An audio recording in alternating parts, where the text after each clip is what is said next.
それではですね、はい、第2回、これ、2テイク目ですけどね、さっき1テイク目はちょっとテンションが落ちすぎて、うまく放送できなくて、ちょっと、テンション落ちすぎて、2回目なんですけど、はい。ではですね、一応、最速で、最速でうまくなるっていうね、なんかそんな題名ですよ、長いね、最速で、うまくなる本みたいなタイトルじゃないですか。なんだけど、はい。それちょっと最速ってさ、みたいな。最速って、なんか嘘くさいみたいにみんな、いや、それ振りっていうか、煽ってるだけじゃないのとかね、思うじゃないですか。まあ、ネタバレっちゃネタバレなんですけど、この本の最大のポイントはですね、なんだろう。簡単に言うと、正確にというかな、どのように形を取ったらいいのっていう、形の取り方の、吸収の仕方だと思ってください。でね、最速って何なのって言ったら、はっきり言って、最速イコール、もうネタバレです。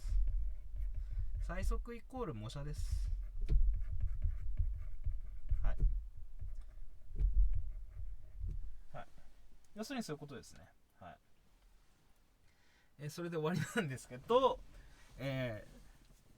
じゃあどういう風にすれば模写、なんで意味があるのっていうことなんですけれど、みんなさ、なんだろうな、オリジナルとのね、こう、の方がいいんじゃないの？そんな人の真似なんじゃない？模写ってみたいなね。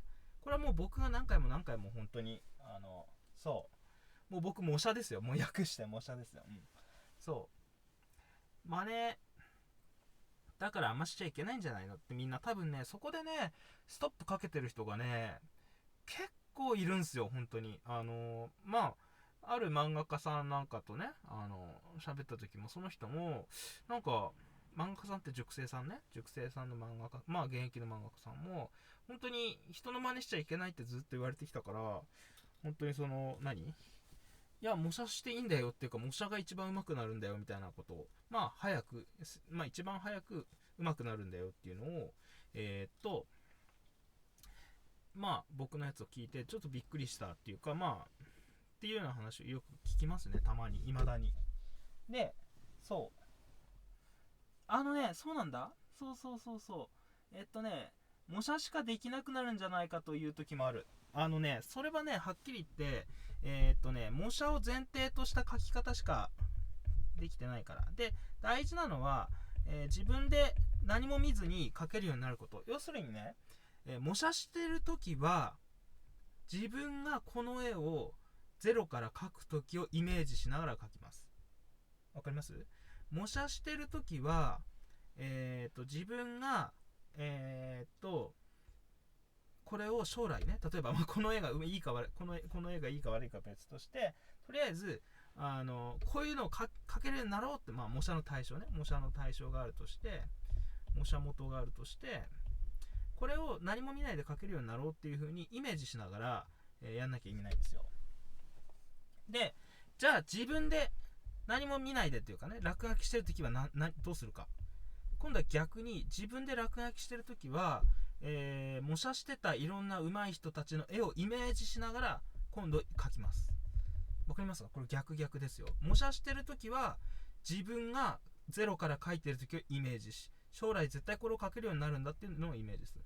自分で描いてるときは、自分の、絵のときは、模写してたあの時の感覚を思い出しながら描くっていう風に相互性っていうのかな、相互乗り入れを常に意識しないと、はっきり言ってバラバラ、さっき誰かが言ってたけど、模写がやたら上手くなるって何かっつうと、練習試合ばっかりこなして練習試合は強くなる、あるいは練習が上手くなるんであって本番の試合全然ダメみたいな人になっちゃう。それはいかに、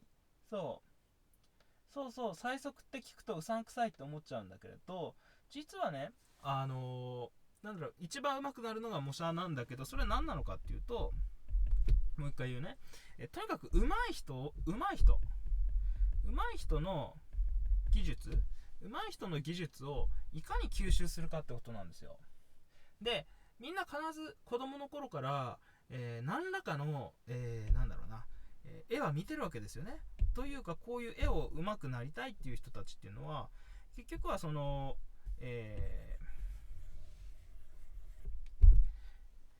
漫画であったりアニメであったりそういうのを描きたいな、僕の世代だったら例えばドラゴンボールとかエヴァンゲリオンとかね、子供の頃好きだったもの、宮崎アニメでもいいんだけどそういうのを描けるようになりたいなっていうのがまず最初初期衝動として当然なんですよ。で初期衝動っていうのは当然そういうのがあるわけですよね。初期衝動ね、初期衝動っていうのがあるとして、初期衝動ねあるんだけれど、でじゃあ何も見ないで書いたらどうなるか。なんとなくの子供時代に見てた何らかの真似、下手な真似になるんだよ、簡単に言うと。何も見ないで書いたら。そうなんかわかるでしょ。何も見ないで書いたらそう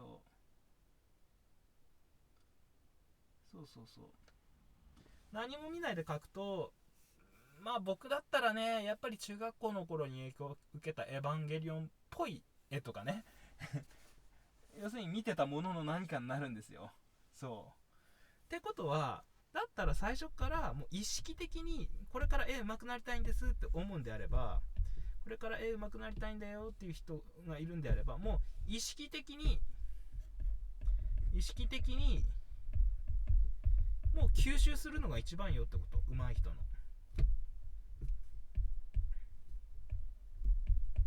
意識的に上手い人の形を吸収しましょうっていうのが模写です、簡単に言うと。でその時に闇雲にはっきり言って線を追っていくと全然、上手くなりません。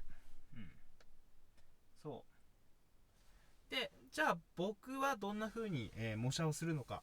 まず絵のこの全体の流れを見ますというので、こんな感じですね。こう見るとみんなこの髪の毛のこのこのキャラがうまいか下手かは置いといて、僕の昔描いたなんか漫画なんですけど、これ昔って5年ぐらい前に描いた。みんなこういうね細かい形、このゴーグル難しそうとかさ、この目とかね、ここのなんか細かいのとか足とかさ、なんか細かくこう見ちゃうの、みんな基本的に。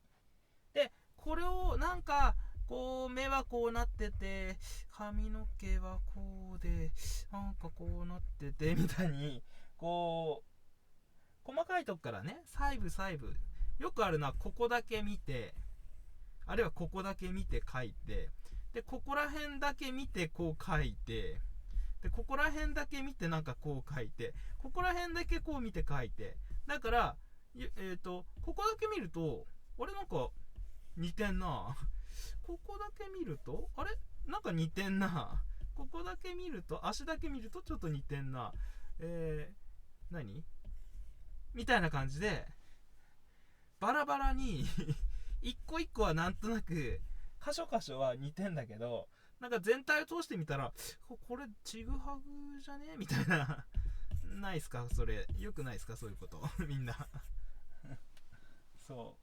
あれってなんか一箇所はいいんだけど、なんかでそれってはっきり言ってね、自分の絵にはっきり言って転化できないです。自分の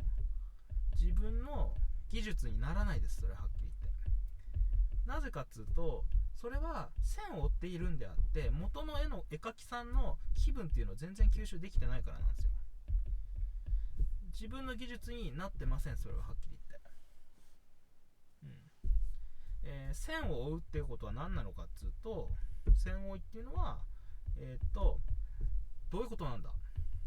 はっきり言って自分の描ける素体、自分が理解してる素体、自分が考えてる素体ってある。自分が描ける素体ってあるよね。自分の描ける素体がこうあるわけだそこに一個一個ぶち込んでるだけなんです。実はこれをここにぶち込んで、ここはこれをぶち込んで、ここをこれでぶち込んでるだけなのね。そういうことなの。わかるかな、この理屈。だから自分で描ける素体っていうのがまずあってね、こういうテク人形みたいなわかんない自分の考えられる素体だから、この絵であるのはありそうなミスはこの絵でありそうなのはどうなるかちょっとないけど、顔がありますね。なぜか首がないのにね、これ首見えてないよね。首がないけど、まあ、なんかここに書いちゃいそうになるよね、なんかわかんないけどで足はなんかこうまっすぐこうでこうで、なんかしょうがないからここにこんな風になってて、あれ首これ元の絵にないけど、見えてないけど首存在してないみたいなさそう、こういうつまんない絵にどんどんで、この細かいとこだけはなんかちょっとうっすら似てんだけど、ここ全体もちょっとバランス悪いみたいなね。これよくあるんですよ、ほんとマジで。そう、各所をコピペしたような感じね、そういうことですね。はい。で、そうパーツの拡大縮小になるわけだ。だから頭だけちっちゃいとか、足だけ大きいとか、なんか手だけ大体苦手なものがちっちゃくなって、例えば頭と顔とかね、集中する部分が特に大きくなるのがよくあります。じゃあどうしたらいいのって言ったら、細かいとこ見ません。パッと見て、こう寄ってくとさ、解像度の粗さが見えるけど、こう寄ってくと、本はさすがにこんな解像度低くないからねこう寄ってくと、はっきり言ってどんどんみんなこう細部で見ていくわけだ。じゃないの、ロングで見ていくの、ロングで。そうするとこの絵がだいたいこんなもんに見えません？このぐらいの形に、ほら、そう、このぐらいの、全体で言ったらひし形みたいな感じ、っていう風にかなりざっくりと取りますっていうのが隣に書いてあります、手順がね。はい。例えばこの絵で言うとこういう流れとか、次こっちこういう流れとか、そしてこういう流れ、そして頭のこの形、このぐらいで取ってきます。そしてはっきり言ってね、中のこのディテールを描いていくんじゃなくて、どっちかっていうとこう切り取っていく、外側と内側ねがあって、切り取っていくイメージっていうのかなっていうのがここに書いてあります。はい。単純な形で捉える、その時に大まかな比率を意識しながら、あと全体の流れを意識して、ざっくりと取るっていうのがここ書いてあるこのやり方ですね。そういうことです。抽象化だとかね、そういうことですね。252人も見てるのか、すごいね。はい。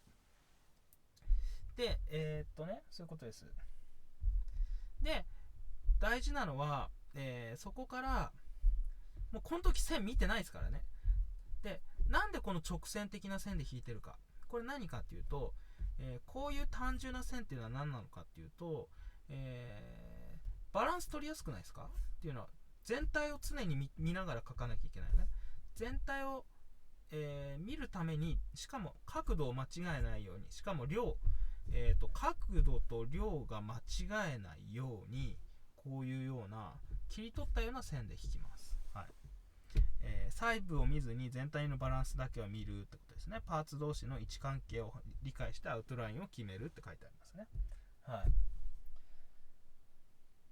そう、このぐらいざっくり取ります。というのは、このぐらいざっくりと、実はこれね、みんなね、模写の仕方じゃないんだよ、みんな。模写の仕方を教えてんじゃないんです、今日。絵の描き方を教えてんすよ。絵の描き方。じゃあ、オリジナルで描くときは、また、デク人形です、みたいな。もご、もじょ、なんかもじょ、なんか、いっぱい色鉛筆で下書きして、なんかぐちゃぐちゃーみたいな。ダメよと。じゃないよと。はい。はっきり言って上手い人の絵ってシュッと流れがね、ピシッとこう決まってるのね。はっきり言って。だから僕ははっきり言って添削してる時ね、みんな僕の添削の絵とかツイッターとかで見てるでしょ。そういう時に必ずこういう流れを意識して僕書いてますから。もうだからこういう気分ではっきり言って添削してんの。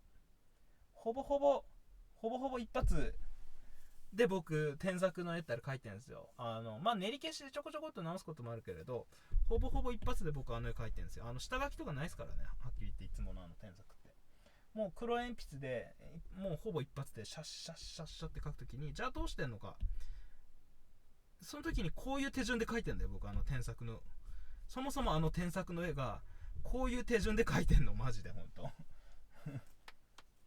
そうだからはっきり言って模写の仕方を教えてんじゃないの。もう絵の描き方全般こうしてね、みんなほんと。でそのやり方の一つとして今模写を教えてるだけなんです、これ。そうだからじゃあ本当にこの段階で次、じゃあ顎ここに来るよなとかね、で髪の毛こういう風になってるよなとか、次切り取ってく、その間を切り取ってねっていう風に書いてるでしょ。で僕こういう風に本当書いてますから、マジで日頃の添削ね。でその間を埋めると、これね、間を埋める時の方法、間を埋める時の方法ね。はい。量感を意識しながら、線で分割するように各種の形を取る。目や髪の毛など細部を描きたくなるが、あくまで大きなパーツの形だけ取る。例えばですよ、頭全体を見たときに、なんかやばいなこれ。よいしょ。これなんか変な角度になっちゃったね。これか？頭全体見たときに真ん中ってどこなのっていうのを取ったりするの。例えば顔がこうあるとして、真ん中ってここら辺だよね。でさらにその下あたりに目があったりするのね。でこういう風に分割ってしていくんですよ例えばね、こんな感じで顔があります。でみんなさ、ここでこんな線を引いて真ん中ってここパッてなんとなく引けない？みんななんとなく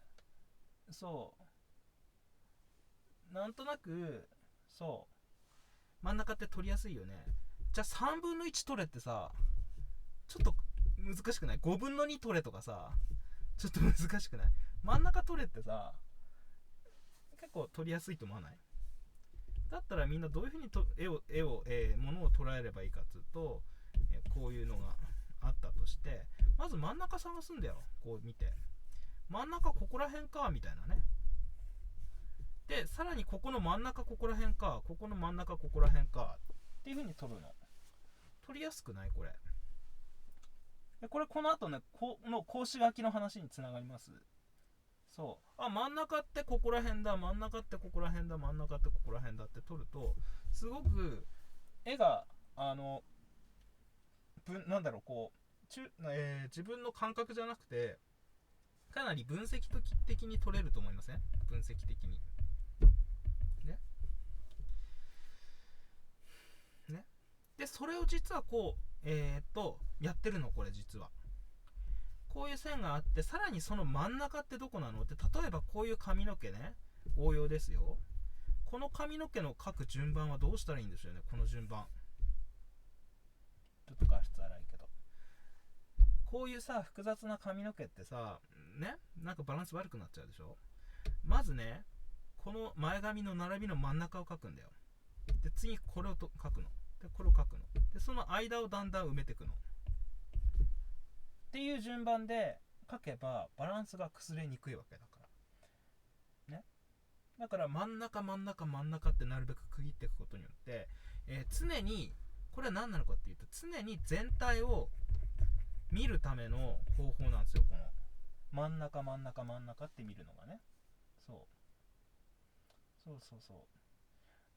だから僕の書き方ね、めちゃくちゃ毎回ワンパターンというか、多分下手に見えにくい書き方とか、下手に書けない書き方をなるべくその手順として取ってるのね。下手に、ならないっていうのかな、っていう書き手順があるんですよ。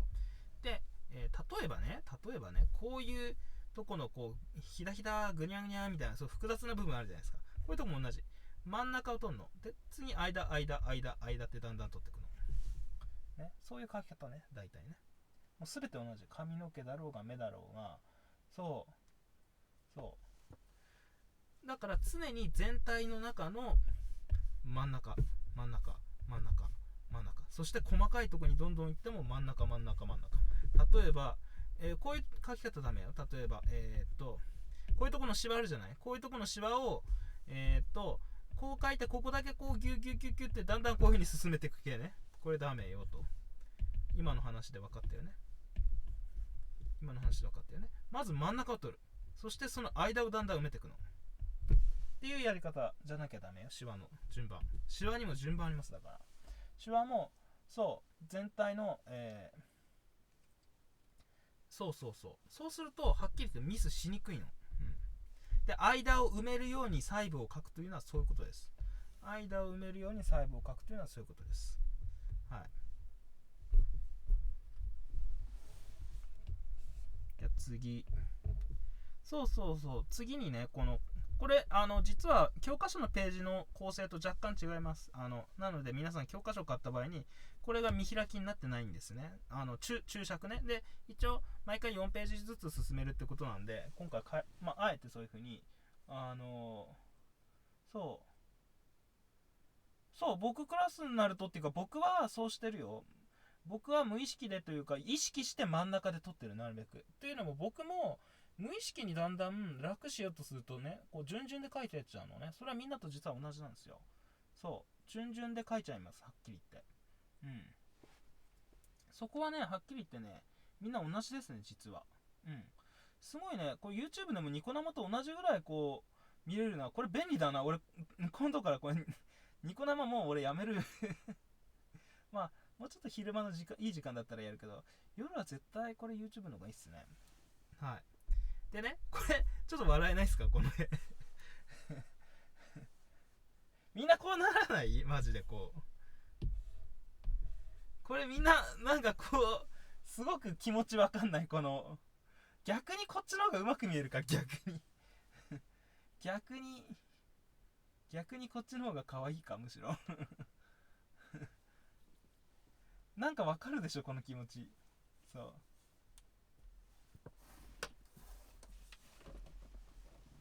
なんかこうなっちゃうよね、みんな本当に。それをよくうまく表現してると思わない？ちょっとうすら笑っちゃわない？これちょっとねいや、要するにね、例えばね、その1、顔の向きがまっすぐになっちゃいます。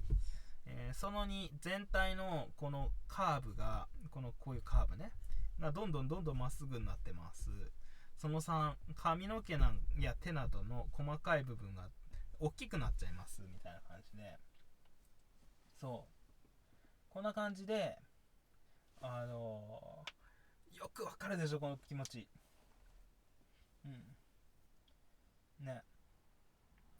こうするとね、さっき言ってた覚えてるかな、これって何なのっていうとね、要するに自分のかけるデク人形変換してるだけなんですよ。自分のもう一回同じ話ですよ。自分がかける簡単な素体ってのがあるわけ。そこにこの要素をぶち込んでるだけなんだよね。ここはこれ、ここはこれ、ここはこれって意味だからもうまっすぐになってくるの、どんどん。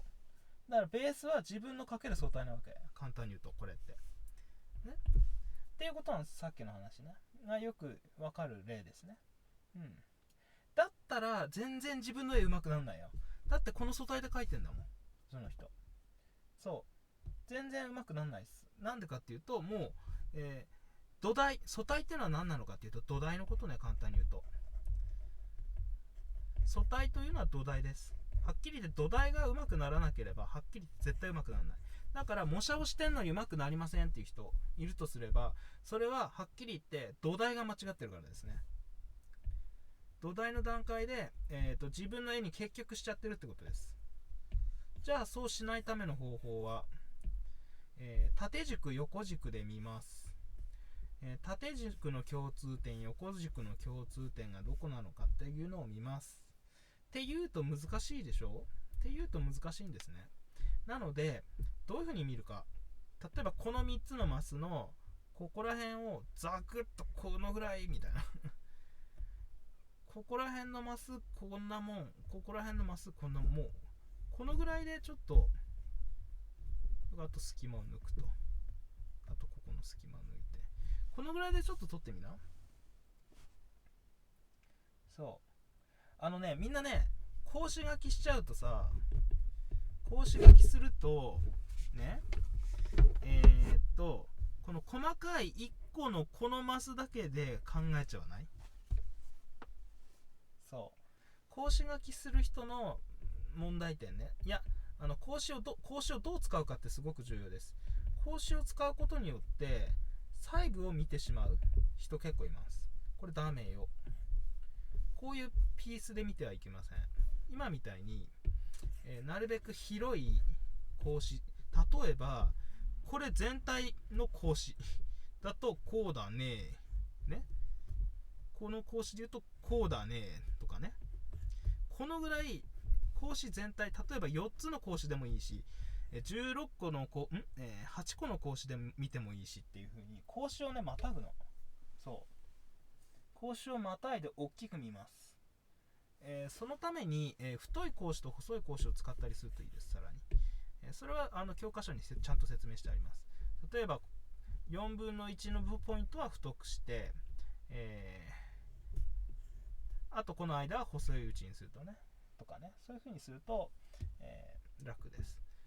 で、じゃあ何なのって、格子書きって何なのって、これじゃあ全然絵描いてる感じしないじゃないですかってね、思うでしょ。実は僕が模写するときははっきり言って脳内格子を脳内格子を書いてます僕。頭の中でイメージで格子を書いてます。イメージ格子です。はっきり言って何かっつうと、常にこういう目線で四方八方を、どことどこが対応してる。例えばそれが一番よくわかるのは、この頭はこの足先とどういう関係性にあるの、この頭は足先とどういう風に支えてるんだろうとかね。で、途中の体の向きはどのぐらい変化してんだろうっていう時に、こういう軸変化、こういう軸変化、縦横の、軸変化を意識して見るわけですね。はい。そう。ちょっとコメント見てみる？そうだね。そ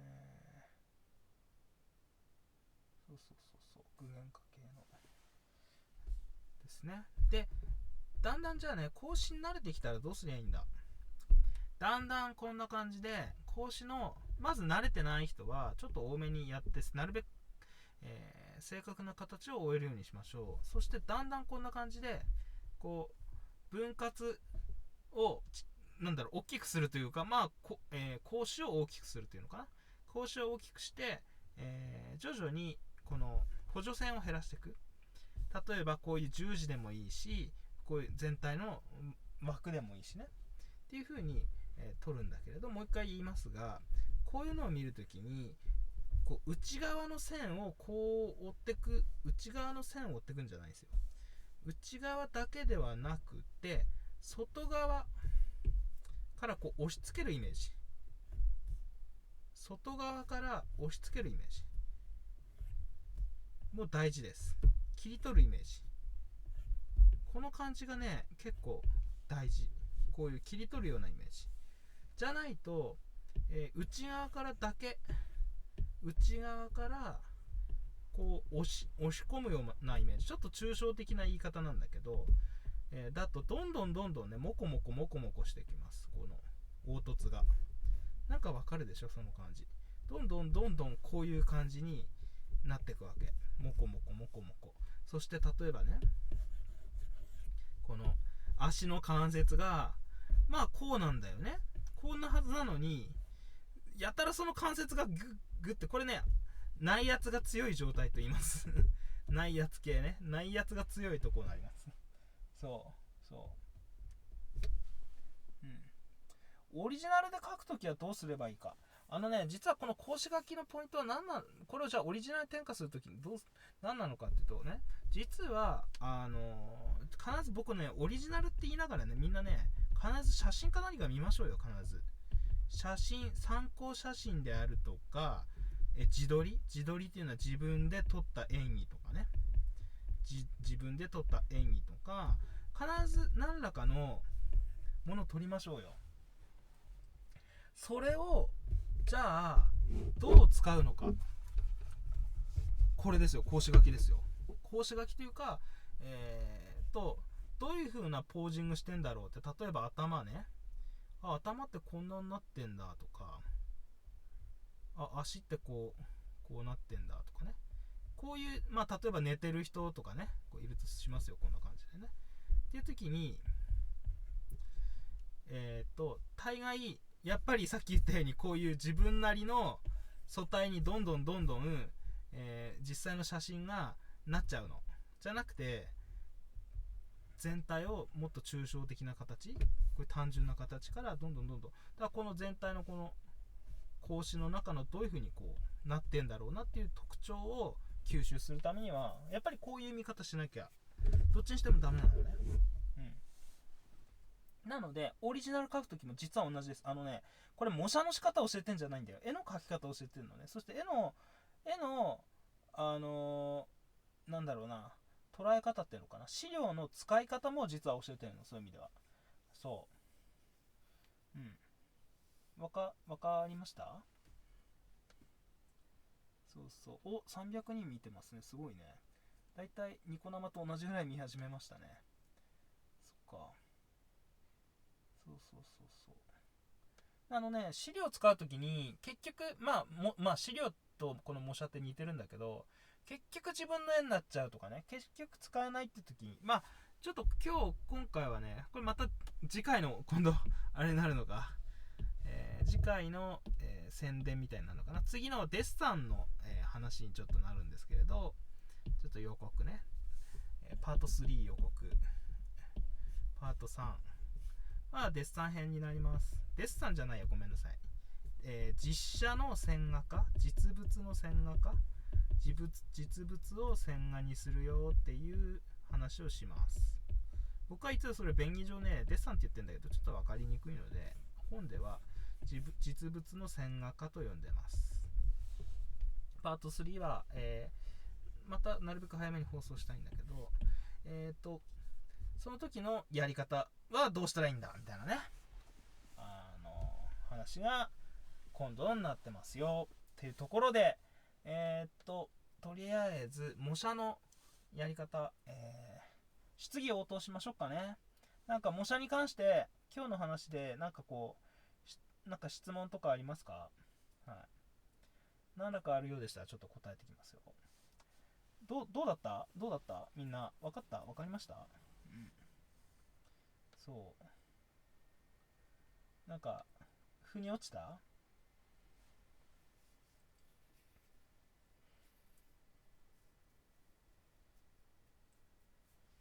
そうでしたかね。ちょっと見てきます、このコメントとか。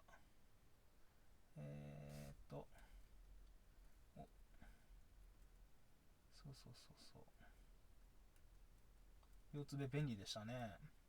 早く発売してほしい。チャット見れるはず。見れました。ある意味 YouTuber ですね。声が小さい。声小さいっすか？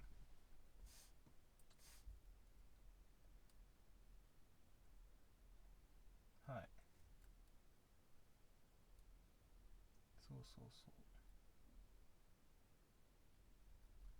お、よいしょ。いろいろコメントくれてますね。こっからね、はい。絵が上手い人、流れを意識してというのがちょっと分かったような気がします。絵上手い人が、流れを意識してというのがちょっと分かった気がます。ありがとうございます。流れが分かったよってことね。腕や足の重なり具合が書けないっていうのは多分この前の圧縮の話だね。類を見ない分かりやすさでした。ありがとうございます。なるほど、ポイントだった。多分この前のね、この人ね、腕や足の重なり具合はこの前のやつ見てほしいな。この1個前のやつに圧縮の話とか多分してると思います。はい。手足の圧縮の話してるよ。全然模写しないんですけど、した方がいいですか？全然模写しないんですけど、した方がいいのかどうか。そうね、しないよりした方がいいんじゃないかな。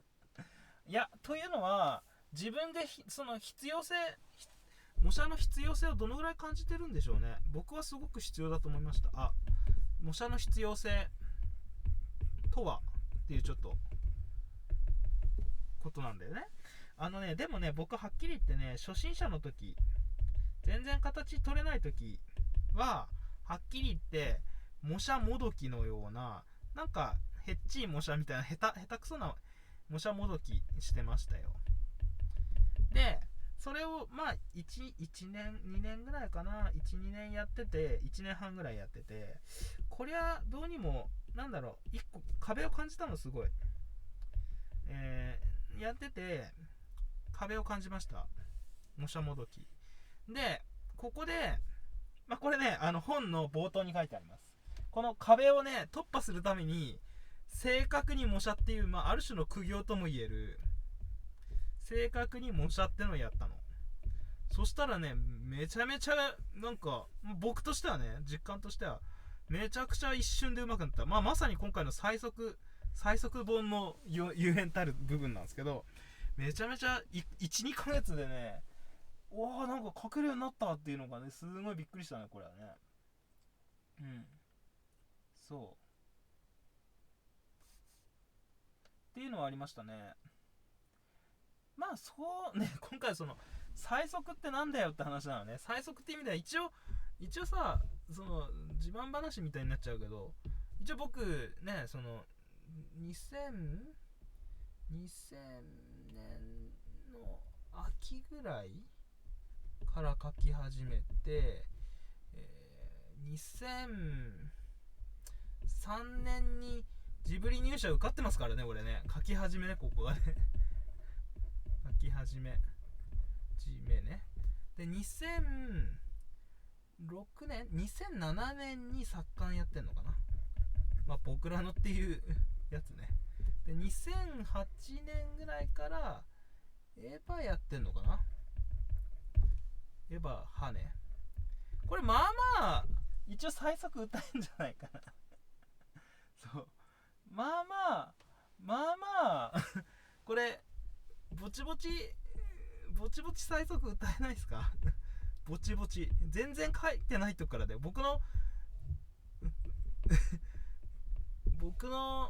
最初の時の絵超ヘボいの分かるかな、みんな。そう8年でなったら早いでしょ多分。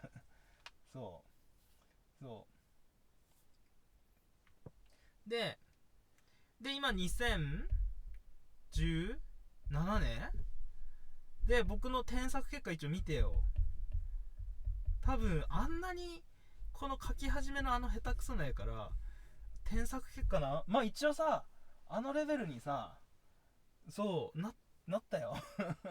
結構手とかうまいじゃん、俺の手って自分で言うのもなんだけど、添削結果頑張ってるでしょ。ぐらいになってるよ。で、こっからもう9年経つのか。いやもうね、今となっちゃね、ジブリにいる頃の俺は超下手だし、作家やってたこの俺もちょっときついし、エヴァンゲリオンやってる時はなんとなくちょっとずつ頑張ってきたけど、今見るとちょっときついよね。結構きついね。この過去の僕は、今の僕からしたら下手だよね、はっきり言って。だけど頑張ったでしょ、これ一応。下手だけど、下手なりに頑張ったみたいな感じ。で、ポイント、はっきり言って僕はまず最初にその正確な模写っていうので、多分結構いけたような気はするね、とにかく。で、正確に模写するって何なのかってことね、必要なのかどうかっていう意味で、やっぱりその壁を越えるためには僕は必要だと思います、はっきり言って。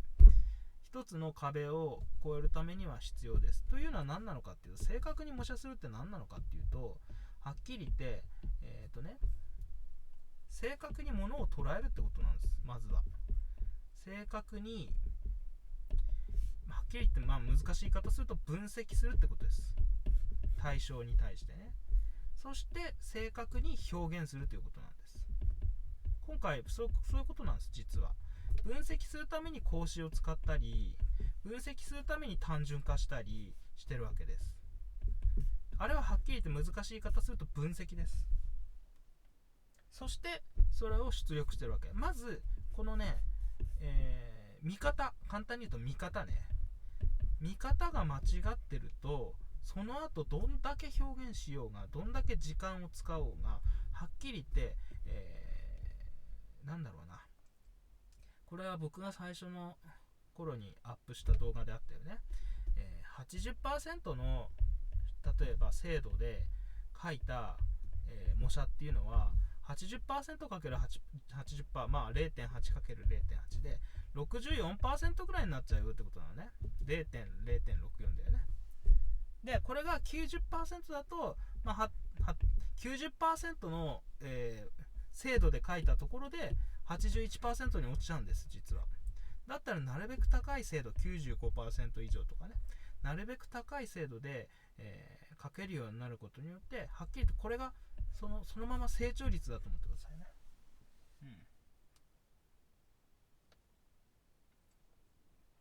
そうで、僕はね、さっき言ってたその時期にはっきり言って言えるのは、必ず資料を見てます。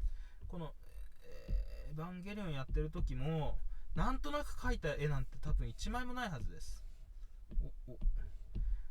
なんとなく見た絵、僕らのやってる時もね、必ず写真を見る、資料を見る、自分でやってみる、資料を見る、自分でやってみる、あとなんだろう、うまいアニメを見る、うまいアニメ、資料、自分っていうこの3つを必ず絶対やってました。アニメーターやってる時はね、基本的に。その時にやっぱベースになってるのは模写ですよ、はっきり言って。今言ってた模写の考え方ね。で、人によってはじゃあ構図をどういう風に勉強したらいいのっていう人もいるのね。構図法、これ実はこれですよ。格子でみんな覚えようね。例えば構図法っていうのは、こういう風に人がいました、奥にこういますみたいなね、映画のワンシーンだと思ってください。その時にこの四角の中の頭ここら辺にある、体ここら辺にあるっていう、この4分割したこの中の、こっち何にもないんだとかね、こういう見方するんですよ、構図法ってね。っていう風に、今回の模写の仕方っていうのは全ての基本です。はっきり言って全ての見方、考え方の基本だと思ってください。他の質問見るよ。見ます。マジで寺田克也さんも言ってました、格子書き。マジで寺田さん、あんな上手い人があんななんかもう一発で書いてきそうな人が格子書きを推奨してたんだ。すごいね。すごいな。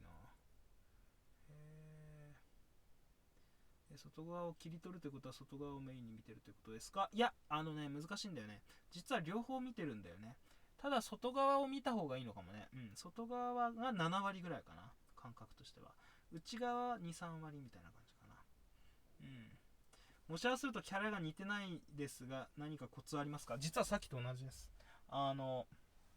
単純化して、みんなね、模写するときにそれ教科書に書いてあるよ。そう、みんな教科書に書いてあるよ。自分の好きな絵を模写しちゃうとね、自分の好きな絵を模写すると、要するに思い込みとか思い入れがあるわけ。思い込み、思い入れね。そうだよね。この子のこういう目かわいいな、髪の毛綺麗だなとかね、思うじゃん。あとは胸がなんかおっぱい大きいなとかあるじゃないですか。そのね。っていう、その自分の目がいっちゃうところにやたら意識がいっちゃうの。だから似ないんです、はっきり言って。要するに思い込みのところが増幅したり増大するから。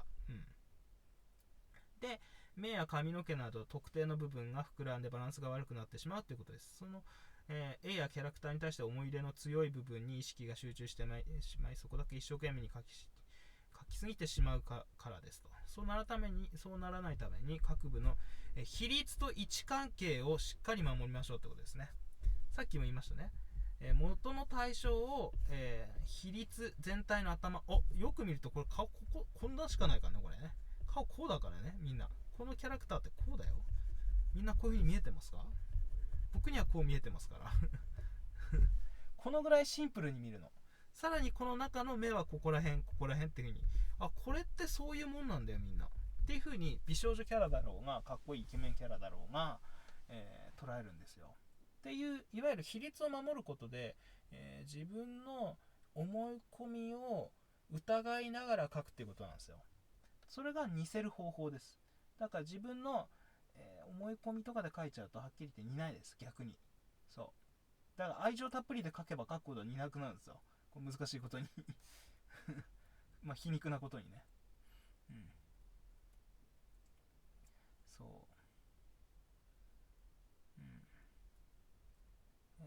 今ちょっと見ていくよ。模写するときの模写するときのどれ、結構いっぱい模写するときに模写元をめっちゃ見てしまうんですが、シルエット化するときに少しだけ資料を隠してみるの手ですか。それもいいんじゃないかな。パッと見てパッとなんだろう、例えばパッと見てパッと隠すで書く。俺でもあんまそれしたことないな。それ。だったら最初から何も見ないで書くかな。でもそれもなんか楽しいか楽しくないかで、あんま楽しくなかったらやんなきゃいいんじゃないかなそう。走るシーンを描くとき実際走ったりしたのかな。僕走ってるよ、めっちゃ。ボーネのザムドっていうアニメでさ、の5話っていうやつで、なんか、ロトスコープっぽい、ロトスコじゃないんだけど、感じで走ってるのはよく、なんか、前に、アニメーターマットじゃないけど、そういうのでなんかありましたね。今後アニメーターどうなると思いますか？あんまり模写の質問じゃないけど、今後アニメーターは、そうだな、あんま変わんないんじゃないのかな緩やかにアニメーター志望者が減るのかもしれないし、なんか僕のね、願いとしては、アニメ業界以外で食ってくアニメーターの方法がもうちょっといろいろ増えたらいいなっていうのが希望ですね。はい。考え方は変わった？今見てるスマホや公式書こうかな。手の書き方わかんない模写で立体感出すにどうすればいいですか？模写で立体感はね、まず第一はその比率の問題なんだけど、あとはね、その線のね、組み方ってのが問題なんだよね。それは詳しくは、ダイレクトマーケティングでめちゃめちゃめちゃめちゃダイレクトマーケティングで全然ステルスしてないからね。超隠してないからね。みんな本買おうね、とにかく。本買おうぜ。どこかの動画で言ってましたね。教科書って買えるんですか？今ね、予約期間中ですね。11月の15日頃発売予定。頃です。頃発売予定。で、詳しくは、ちょっと待ってね。そうだよ。こういう時にどんどん宣伝していかなきゃだよね。ちょっと待ってね。これで飛べるかな？ちょっと待ってくださいね。そうだよ。めちゃめちゃ俺なステルスじゃないからね。めちゃめちゃ、ダイレクトマーケティングしてるからね。これで、ダメか。これダメか。ちょっと待ってくださいね。こうしてこれでいけるかな。ちょっと待ってくださいね。よいしょ。よいしょ。これでどうだ？これでいけるよね。回し物っていうか、俺があれだぞ回されてないよ。僕が本体だそうそうそうそう。じゃあそんなところでね、模写の話終わります。はい。ではお疲れ様でした。模写の話はここまでで終わりですよ。はい。じゃあここで、切ります。